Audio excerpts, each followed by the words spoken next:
If you found this podcast, chances are you're a high achiever and you're successful. But now you're stuck and stressed, and you realize that everything you've created hasn't given you the fulfillment and the joy you thought it would. This is where we discuss the keys of high performance mindset and stepping into the next best version of yourself. Welcome to the Positive Persistence Podcast.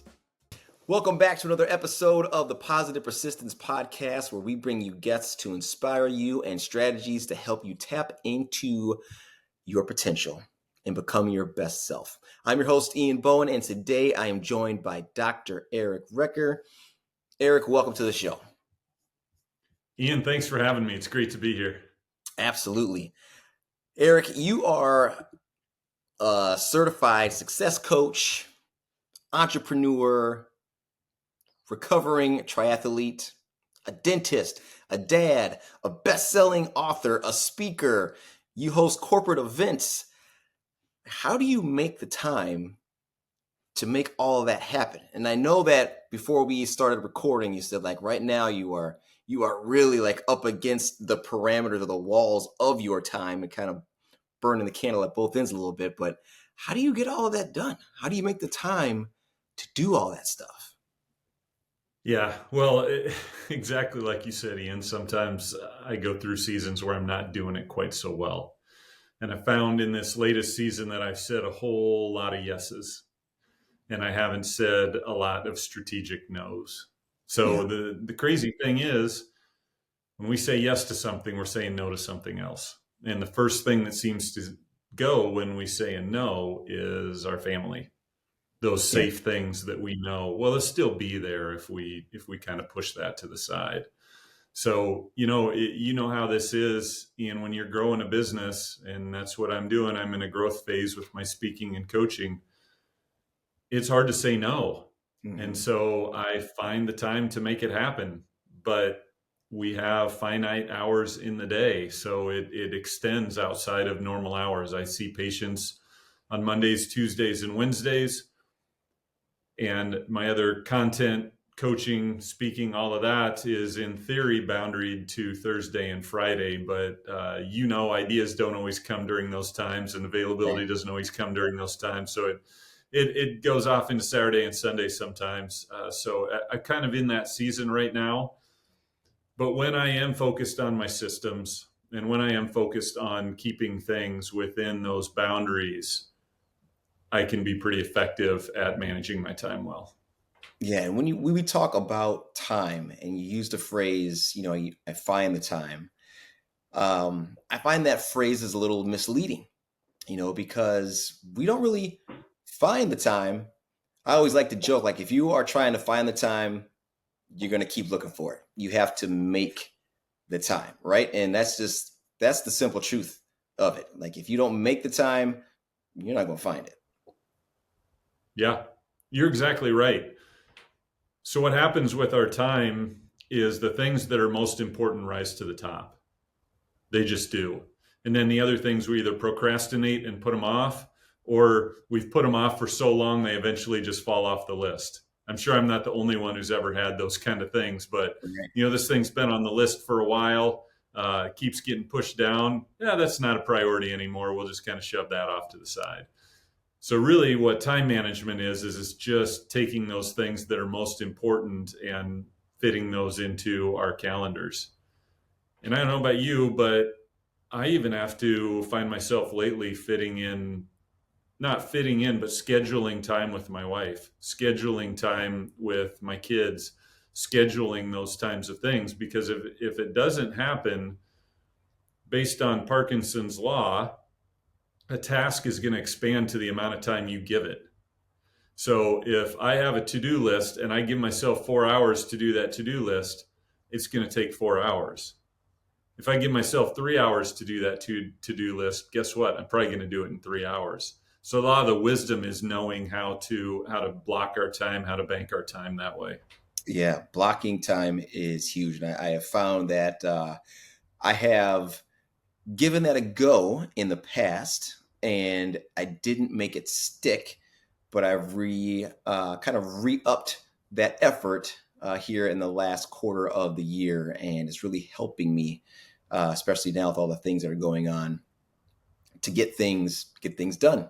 You allot a certain amount of time, like you said, to a task, and that helps me focus on that task for that time, and I know that that's all the time that I have to do it. And so, got to get down to business. So, and that's a lot about what you talk about in terms of energy balance. And I want to get into that conversation. And I want to talk about, the books that you've written, especially I want to start off with talking about the Win the Now book. And I was hoping that you could describe to our listeners and to our viewers, like, what is that phrase about? What is Win the Now about? Yeah, so Win the Now was born from the fact that a lot of times I would come home at the end of the day and my wife would ask me, "How was your day?" And I would say, "Well, this happened." And it was usually not a good thing that happened. So I would reduce a whole day to one thing that happened. And especially in my dental practice, I maybe have 40 conversations a day between talking to my team, talking to patients, all of that. I can have a lot of conversations, and there's really a lot of good things that happened in almost every one of the days, but I was so quick to reduce it to the worst thing that happened. Yeah. So I knew I needed a mindset shift. Instead of favoring those losses as far as my conversation goes, I thought, what if I started to look for wins during the day instead of magnifying these losses? Mm-hmm. Because I have so many opportunities for wins throughout the day. When you have that many one-on-one conversations, I remember my pastor told me one time when I was kind of struggling with purpose, he said, "Man, I'd give anything to have as many conversations as you do in a day." He said, "That's your church. Go be their leader." Okay. So that was hugely impactful. So I start looking for wins throughout the day. Well, what does that even look like? So a lot of us live our lives based on a schedule. And for me, my schedule is based in 15-minute increments. So when I see a patient, it's how many 15-minute increments do I need to complete the procedure on that patient. And then I also have to get up and phone calls with my dental lab. I have conversations with my team, all of those kind of things, check my hygienist patients. So I ask myself, what do wins look like in that 15-minute time frame? So if I have a patient in the chair, what does a win look like? Well, hopefully we have a good conversation. Hopefully if there's any anxieties or fears, which sometimes happens when people go to the dentist, I try to help work through that with them. Yeah. Help make it easier for them. Sometimes a big win is at the end of the appointment, the patient says, "Well, that wasn't as bad as I thought it was going to be." Right. That's the bar we set. So Sure. I'm always looking for those kind of wins. And also knowing that my time frame, my now, is going to be constantly resetting throughout the day. So there are going to be times when we're going to take losses. I may have a patient who's frustrated with me or frustrated with my front desk. Maybe anesthetic didn't work as well as we had hoped it would in a certain procedure. And those things can feel like a loss. Mm-hmm. What I do with those is I always have a piece of paper in my pocket that I write notes on throughout the day so I don't forget things that I need to do. I'll write down those losses. And then I'll come back later and I will ask those losses one simple question. What can I learn from it? And when I do that, then those losses turn into wins. So my mindset is shifted. Through neuroplasticity, I'm looking for wins instead of losses. And now I'm much more likely to come home and talk about the favorable parts of my day. Yeah. And so this translates to what anybody does. A lot of people will have meetings all day. Okay, what does a win look like in a meeting? Maybe it looks like you don't pick your phone up during that meeting. Maybe it looks like you contribute to the meeting or you get value and action steps from that meeting. Or if you're leading the meeting, it looks like you were prepared well. You delivered your content well. There was good reciprocal back and forth. Mm-hmm. And then we can even take this home to our families. What do wins look like around the dinner table? What are the right questions that we can ask to learn about each other's wins and struggles, things like that? Right. And how can we be fully present in the moment so that we can grab those wins? So when we start changing our mindset to start looking for wins, we're much more likely to find them. Absolutely. I want to go back to a word that you use that some people may trip over, and that is neuroplasticity. Can you explain that for us? Yeah. So one of the coolest things about our brains is that they don't have to stay the way that they are. It's really cool. Right. So if I practice win the now for one day and then leave it, I probably had a good day, right? Yeah. But if I try to work on the concepts of win the now every day for 30 days, for 60 days, for 90 days, my brain is retrained to start looking for wins. My brain is retrained to start looking for lessons from losses. Mm-hmm. And I'm less defeated. I'm more positive. I'm more in the moment. All of these things are happening because I decided to look for wins. And because my brain is forming new synapses, forming new cells that are helping this all be possible. All right. Laying down new neural pathways, right? Yep. And I Yep. love that, and I like to kind of describe that as well. For us, anyway, in the Midwest, we'll understand this correlation with like cross country skiing, right? And you're out on the trail, and you hope that there have been a couple people ahead of you that have actually laid down that track. And then because the more people that have been on it before you, the deeper the track is, and the easier it is for you to glide along that track. Kind of the same thing with neuroplasticity and laying down those neural pathways. The more that you do those same habits, those same thoughts, those same actions, that kind of deepens that track, and you're able to glide upon it a little bit smoother. So I love that, and thank you for bringing that up. And you also brought up something that is really important in terms of being present. And I feel that for a lot of us, that is a really difficult thing to do because we're always distracted. We're always distracted by our phones, or we might be having a conversation with somebody who is distracted by their phone. And at the dinner table with the kids, it's really difficult to be present. So what do you think are some of the best ways for you to kind of slow things down, as it were, so you can be present and really pay attention to what's happening around you? Yeah. So I think it all starts with self awareness. We really have to be aware of what are the things that pull us out of the present moment. And we have to understand what the magic of the present moment is, because this moment is really where the magic is happening. And anything else takes us away from the moment, takes us away from the people around us, shows us that the people around us are not as important as we say they are. If I'm having a conversation with you trying to do this podcast here, and I pick my phone up and I'm checking about a bunch of notifications, I'm going, Yeah. That shows you very intentionally from me that this is not my most important thing right now. Right. And so the thing that's really tough is that I think that phones are the biggest stealers of presence that we've ever had. But the other good thing and the opportunity in that is the only reason that they're stealers of presence is because we've allowed it. Yes, I love that. Right. Yep. So we don't have to be captives to our phones. Mm-hmm. So one of the questions I have started asking over the last couple of years is very simple with my phone. Why am I picking this up?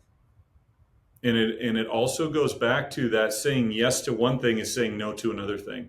Saying yes to my phone is saying no to having a conversation with you. Saying Right. yes to my phone while my wife and I are watching a movie or having dinner is saying no to her. Yeah. It really is. And my wife actually has gotten to the point where if I'm not in the moment, she just stops talking. I'll wait. Right. Are you done? And Yeah. that really hurts because I realize that. But Right. Asking that question, why am I picking this up? So what's the purpose? Did you get a notification that you really need to address? If you do, address it, put the phone back down, move on. But if you're picking your phone up just to do your phone routine, right? And we all have one, right? Check Instagram, we check Facebook, we check LinkedIn, we maybe check the weather, check the news, check the sports, check all this stuff. And if it took us too long to go around the horn, dang, we probably missed something. So we better do it again. And then, oh, by the way, we got into a video rabbit hole on Instagram and it's 45 minutes later, nothing's gotten done and we have nothing to show for it. So sometimes we can short circuit that repetitive pattern that really doesn't do anything for us by asking, why am I picking this up? Mm-hmm. And that is one of the ways that I imagine that we win the now. And I know that you have some other principles that go along with that ideology. Could you share that with us? Yeah, one of the things that really steals us from the present moment is something I call the false sense of urgency. So there's good urgency and there's bad urgency. If you slice your arm and you need stitches, there is a good urgency for you to get to the ER and get those stitches put in, right? Because there's consequences if you don't do that. Mm-hmm. There's also what I call the false sense of urgency, which is the voice of should. And really, the false sense of urgency is like this background app that runs right back here, right at the base of our brain. And, we have background apps that are running on our phone, right? All this stuff that's going, sucking energy, doing all of this different stuff. Part of the reason we need to plug our phones in. The false sense of urgency sits at the base of our brain. And it tells us, Ian, you can't sit still. You can't take a break. You should be creating this content. You should be doing this. You should be looking at your social media. You should be doing this. You should be doing this. You can't sit down. You can't rest. You can't take a nap. You can't do any of those things because there's a million things to do. And how to know if it's the false sense of urgency is you sit down and you actually make a list of the things that need to be done. Mm-hmm. And it's not that many things. Right. But that voice constantly goes. And one of the ways to really shut that down is to be in the present moment and asking yourself, what do I really need in this present moment? That false sense of urgency used to sabotage me and hijack my Sunday afternoons all the time because there was a project that could be done around the house. Didn't need to be done right away. Right. But I would go all in on that. I'd get to the end of Sunday, realize that Monday was right around the corner. I hadn't done anything to take care of myself over the weekend. And here we are. I obeyed the voice of should again. So I think when we notice that false sense of urgency and realize what it's trying to do to us and realizing how it's pulling us out of the moment, then we can be more likely to say no to it. That's awesome. Yeah, the should. That's when we should on ourselves, it gets really messy sometimes. That's exactly what my dad said. He always told me that. He goes, Eric, don't should on yourself. You're going to be stepping around in a whole pile of mess. Yeah, I love that. I love that. It's time to ask yourself, when was the last time you prioritized you? Did you know that research shows that nearly 85% of high performers struggle to maintain a performance mindset while juggling the demands of work and personal life? Those who actively prioritize their performance mindset and personal growth are 30% more likely to achieve their goals in business and life. If you're feeling crippling stress and anxiety, or if you're feeling guilty when you take a moment for yourself, or if you're stuck in the grind and feeling burnt out, you're not alone. Many of us yearn for more, but struggle with the fear of being judged or feeling selfish. And you want to step into the next best version of yourself. That's why I created the Rinse Method, which got me from paraplegic to marathon runner, backed by science-based proven strategies and now customized for high performers like you. If you're stuck and stressed and want clear steps that you can implement today to move forward, make sure you visit thepositivepersistence.com to download our free Rinse PDF.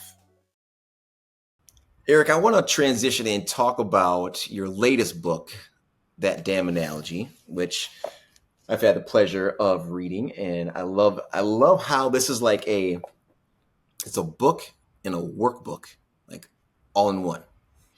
And you guys need to go out and you need to get this book. It is chock full of strategies and tips and tricks. And if you grew up in the 80s, you will really appreciate the references in this book. There, yeah, I love those.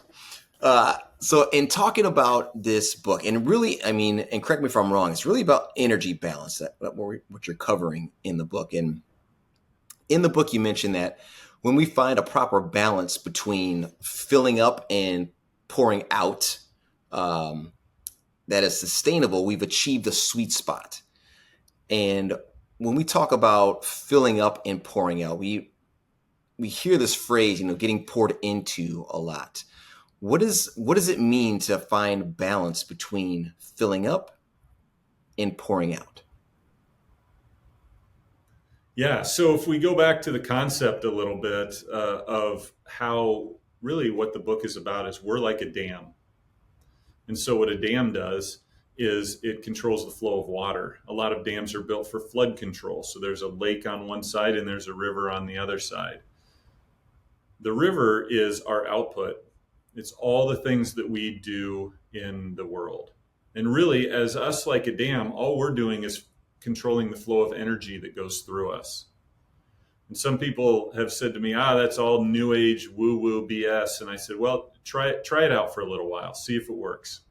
And if it is, great, but it has changed my life because we have an outflow of energy, an outflow of like the dam with water. And that's all the things we do to impact the world. So and I really, in my workshops, we really break it down into what are all the things that cause us to use energy. It's our jobs for sure. It's maintaining relationships.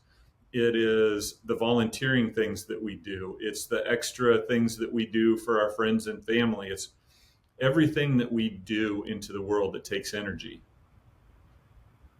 Our inflow is the part that we're not so good at. We get the outflow stuff done. We find a way to get it done. We bend time. We find time. We make time. We prioritize the things that we have to do. Yeah. But we're not so good at the inflow part. We don't take very good care of ourselves. And we're dishonest with ourselves about how much we have in reserve. It's one of the biggest problems that I find is that we lie to ourselves. So on a 1 to 10 scale, if 10 is I'm having the best day I've ever had in my life, and 1 is I'm barely alive, like I have nothing left. We lie to ourselves. We tell ourselves that we're in that 6, 7, 8 range that feels, somewhat sustainable. The reality is that we're a 2, 3, or a 4. And if we keep outflowing the same when we're a 2, 3, or a 4, there's going to be a problem. The problem is going to show up in either a sickness, we're going to make a really bad decision, we're going to be short and chippy with one of our family members, or a coworker, we're going to say something we regret, all of those kind of things. And when we're empty, we hit snags on the bottom of the lake. So if you go out and you boat and you do things like that, enjoy the recreation on a lake, if that lake is too low, you got to be careful where you go because you might hit a snag. And when we're too empty, we're not going to see them, but we're going to hit snags. And so we really have to be careful. The outflow side, I don't find too many people who are short on the outflow side, but it is easy to spot them because they're all about look at me, me, me, me, me. It's all about me. I don't really help other people with stuff. I'm just enlarging my kingdom. And they're not very fun people to be around. But the majority of us, I'm guessing the majority of high achievers who are listening to this podcast are people who do a lot of things with their time. So my question is always for people, what are you doing to take care of yourself? Well, how about the outputs? Well, let's get to, we certainly have to look at that. And there might be some things we have to take away, some things we need to subtract. But what are you doing on a daily basis to take care of yourself? That's the big question. Right. And what are some of the things that people can do or you would categorize as inflow? Yeah, so inflow is anything we do that feels like it brings our energy level back up. Naps are one thing. So, Ian, I don't know if you wear a smartwatch or not. I wear one from time to time. Sometimes I'm on a break with it because I pay a little too much attention to the metrics on it. Yeah. Uh, but my watch has a feature called a body battery on it. Mhm. It's a Garmin watch, it has a body battery. I really like that feature. Sometimes I hate it because it shows I'm not taking care of myself, but it takes into account how much we've slept, takes into account how much we spent energy the day before. It takes into account, what our resting heart rate is, what our stress level is, all of those types of things. Mhm. And so I'm constantly a student of what are the things that cause that to drain slower. And are there any things during the day that can help tick it back up a little bit? And I have found really only a couple of things that really tick it back up. One is a nap, which I'm not very good at and I'm trying to get better at. Yeah, So a naps nap are is one great. thing. Yeah. Naps are great. I I don't know don't about get you. the opportunity to take them very often, but there are times where my body says, whether you like it or not, you need to lay down, Yeah, take a for quick minute. sure. So naps. And another thing is just sitting in quiet, and just deep breathing, slowing things down, settling into, you can call it mindfulness, you can call it meditation, whatever you want to call it, Yeah. but just being quiet and being undistracted and letting the noise just settle down because our brains need that. So those are a couple of the really big things, but there's a lot of really small things that we can do during the day. I like to call those micro resilience, things that can help get us a little bit farther to being filled up. So one of those is sitting at your desk and instead of picking up your phone, just taking a few really deep breaths.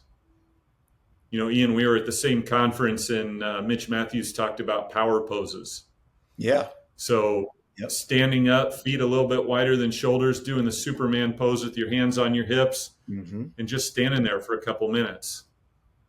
It looks goofy, but it decreases cortisol, it settles your stress, and it helps increase some of the good hormones in our brain.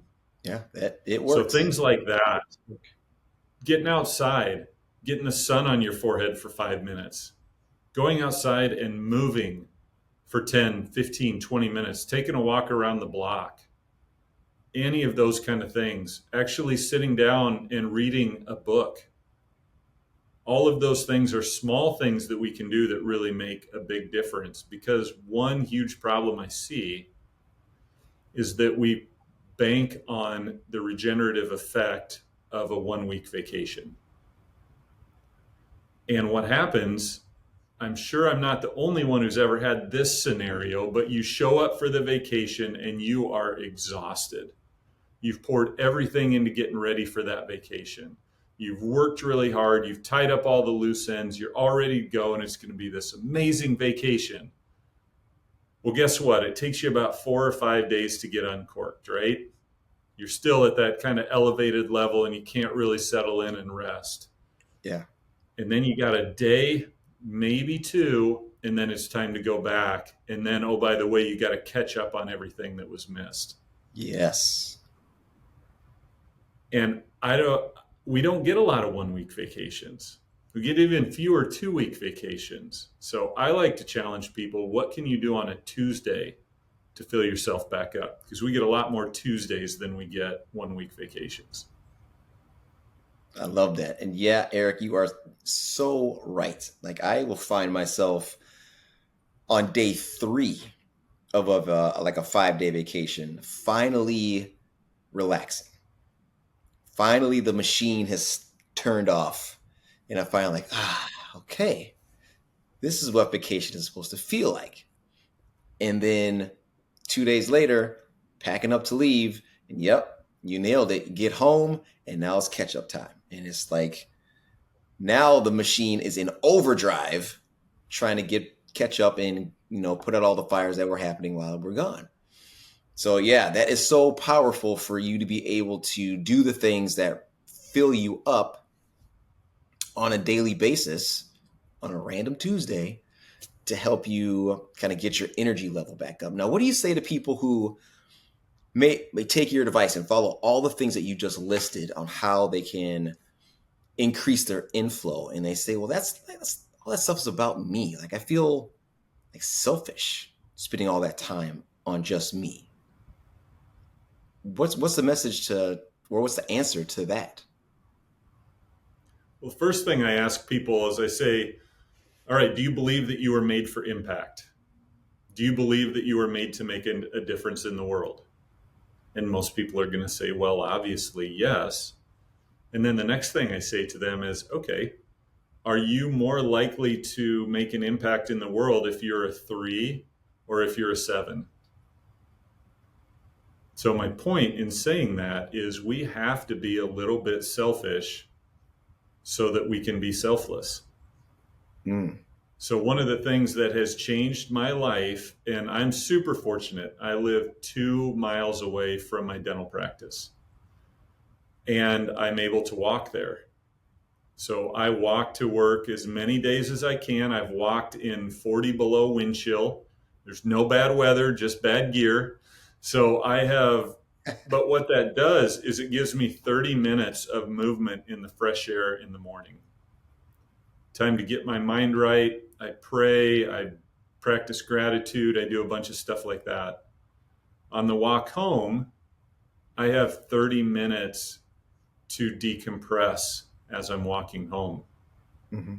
Practice some more gratitude, let my mind just wander. Sometimes I'll listen to some music. Sometimes I'll catch up on a phone call with a friend while I'm walking home. But on the way in, it's usually quiet. And so I get about an hour of movement outside every day because of that. And some people are going to say, well, that's selfish. You took an hour of time just for yourself. Well, it takes me about, by the time I get in the car, drive there, park, walk in, all that kind of stuff, we're looking about 10 minutes anyway. So really it's only about 40 minutes. And would my wife and my family rather have me home after I've decompressed like that? Or would they rather have me when my head is still spinning? So to me, that is the best example that I know of being selfish so that you can be selfless. Yeah, I love that. And that really speaks to, doing the things that you need to do so you can actually present yourself as the best version of yourself to the day and to whoever you're going to be talking to. In your case, your patients or your team, or for everybody's case, for their family. And so I love that is that message that is okay. And actually, I guess really kind of inventing or just kind of shining a different light on the definition of selfish, and that it's not a bad thing. Like it's okay to be selfish when you're actually doing the things that are going to fill you up so you can be that much better for yourself and for everybody else. I love that. And I want to talk Yeah, about, and go ahead. one more thing real quick. I Yeah. like to ask people, so whatever your job is, so let's take you for example, Ian. Are you a better gym owner if you're taking care of yourself? Absolutely. And that's Are you a better podcaster if you're taking care of yourself? for sure. 100%. Are you a better husband if you're taking care of yourself? Yes. Yes. And I have a practice I put in place that I make time for every morning, and that is meditation. I get my workout in.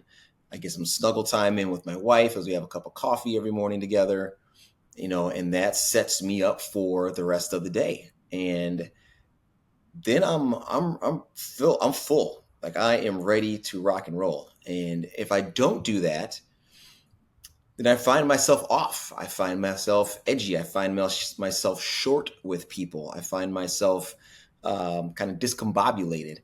Yeah, absolutely. When I am able to pour into myself and do those things that are, increasing my inflow, that definitely affects what my outflow is going to be for the rest of the day. And my energy is up. And there is something that you talk about in your book, and I love this quote. You say that you can only loan out your energy for so long before the bill comes due, Yeah. right? And that speaks to not pouring back into yourself and not refilling yourself, and only having your outflow and giving and doing, but not spending the time to recharge, right? Yeah. You can take a break or one will be taken for you. Your body is only going to let you pour out so long before you have to take care of yourself. And it can be subtle, that thing for me. So in my dental practice, I got crazy burned out. It was myself. I was managing 18 people, and I was a solo owner, and I got really close to selling my dental practice and walking away because I was so burned out. I was Mm-hmm. overcommitted, way too much on my plate, and I was not taking care of myself. So those are the two things that we really have to address: is how many things are we trying to do, and how are we taking care of ourselves? Yeah. And the way that the bill came due for me was chest pain, tension headaches, heart palpitations, and panic attacks. And I don't know if you've had a panic attack or not, but for those who have had one, you don't really want to have one again. And they don't happen only because you're not taking care of yourself, but it does play into it. And so I had to step back, and I had to create a new self-care routine. I had to create a self-care routine because my body, I'm not totally sure I'd be alive today, Ian, if I hadn't started to pay attention to some of those symptoms that kept mounting and kept showing up. Yeah. Because we have to take care of ourselves. Yeah, absolutely. I mean, our health is paramount. And just from my own experience, taking it for granted is not the thing that you want to do, because once it is compromised, you have to work like hell to get it back. And you wish that you got it back yesterday, but it's an uphill battle sometimes to put that work in to get it back. So you really do need to protect it as much as possible. And let's And then talk. be grateful for it. Yeah, yes, yes, yes, absolutely. I mean, there are so many things that when I was struggling through my health issues, that I took for granted, that I never thought about ever, and nobody really would. But once they're stripped and they're taken away, and once you do get them back, it opens up a whole new perspective on life. And yes, you have to be grateful for the abilities that you have currently. Absolutely. Absolutely. Let's talk about burnout, because that's something you brought up, and that's something that you talk about in the book. And I think that's something that a lot of us feel, especially I'll just talk about for myself, who's in the sandwich generation, the sandwich situation, where I have a aging mom who has some health issues. We're raising five boys. We're running a business. We're starting another one, and it is like we're on tilt all the time. So, and I feel a lot of us, are thinking about, I gotta go to work, I gotta pay the bills, I gotta take care of my kids, I gotta get to the practices, I gotta do this. My to-do list is longer than long. And we get that feeling of, there isn't enough hours in the day, right? I'm sure we've all heard or used that phrase before. How do we start to, I guess, pare things down or back things off so we can give ourselves some room to breathe, so we don't feel burnt out? Yeah. So one of the things I always like to bring up when we talk about this is I think people are starting to get, if they're not there, burned out on the term burnout.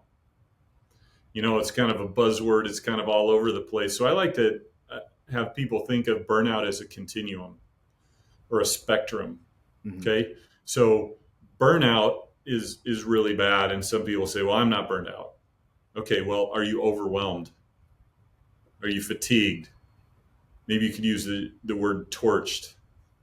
stretched. We have all these other terms.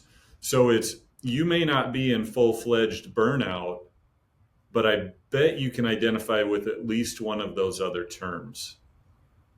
Right. And so I think one of the first things that we can really do is we can raise our hand and admit that we're in a season of struggling. And for some people, there's some pride and all that, and it's really tough to do that. But raising your hand might even be getting out a piece of paper and writing, I am feeling burned out, or I am feeling overwhelmed. Sometimes it's as simple as you're overwhelmed, but you don't really know why you're overwhelmed.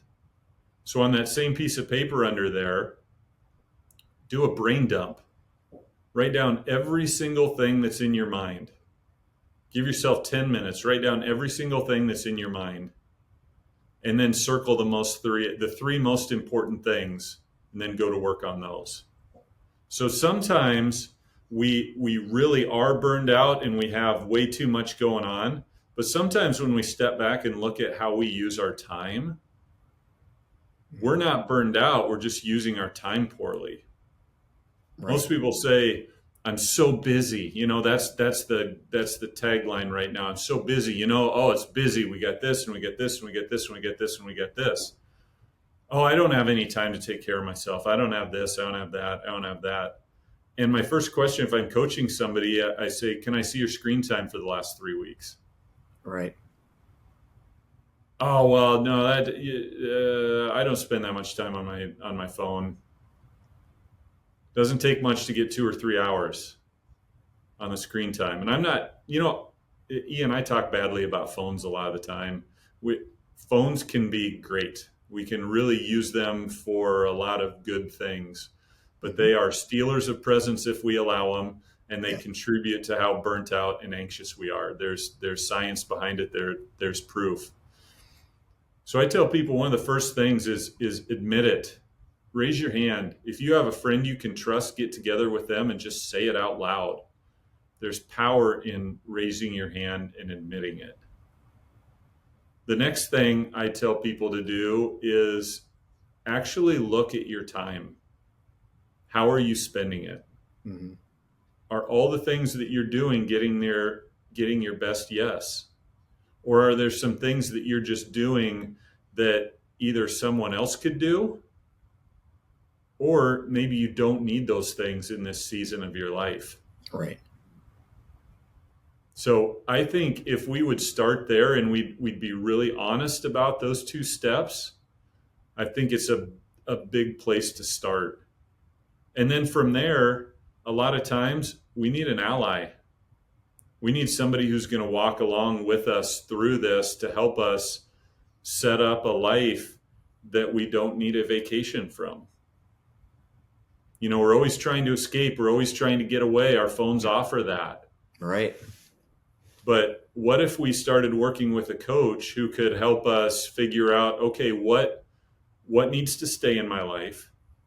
What can go? And what are some systems and habits that I can put in place in my life that are going to make my life more sustainable?